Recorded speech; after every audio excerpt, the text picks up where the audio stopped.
আসসালামু আলাইকুম, আমি সাকিব আহমেদ। আমি বর্তমানে দাঁড়িয়ে আছি গোয়াইনঘাট উপজেলার 12 নং সদর ইউনিয়নের কালীজুরি আনন্দ নদীর উপরে। এখানে এলাকার মানুষের যাতায়াতের সুবিধার্থে তৈরি করা হচ্ছে একটি অস্থায়ী ডাইভারশন। এই রাস্তা দিয়ে যাতায়াত করেন 3টি ইউনিয়নের হাজার হাজার মানুষ।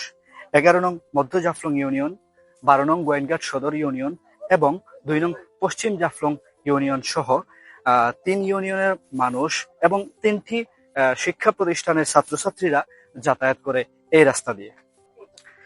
এই রাস্তা দিয়ে 3টি বিদ্যালয়ের 1000-এর অধিক শিক্ষার্থী এবং 3টি ইউনিয়নের হাজার হাজার মানুষ যাতায়াত করেন। তারপরেও স্বাধীনতার 54 বছর পেরিয়ে গেছে, কিন্তু এইখানে নির্মাণ করা হয়নি একটি ব্রিজ। এসেছেন অনেক নেতাকর্মী, দিয়েছেন আশ্বাস, কিন্তু এই এলাকার মানুষের ভোগান্তি দূর হয়নি আজও।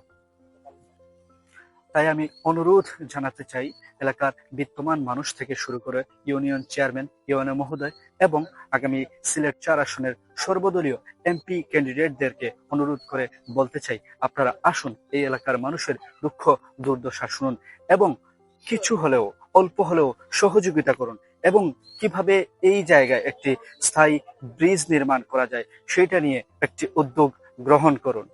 আমরা হলাম 12 নং সদর ইউনিয়নের বাসিন্দা। আমরা স্বাধীনতার দীর্ঘ 54 বছর পর থাকি আমরা এখানে অনেক নেতা কর্মী আইসেন। আমরা রাস্তাঘাট দিবা, কালভার্ট ব্রিজ দিয়ে আমরা এই দুর্দশারে শেষ করে দিবা। আমরা কোনো নেতা কর্মীর কাছ থেকে কোনো কিছু পাইছি না। আর বর্তমানে আমরা রাস্তার পরিকল্পনা করি, ইনশাল্লাহ আমরা যে যাবার থেকে আমরা সাহায্য সহযোগিতা করবো। আমরা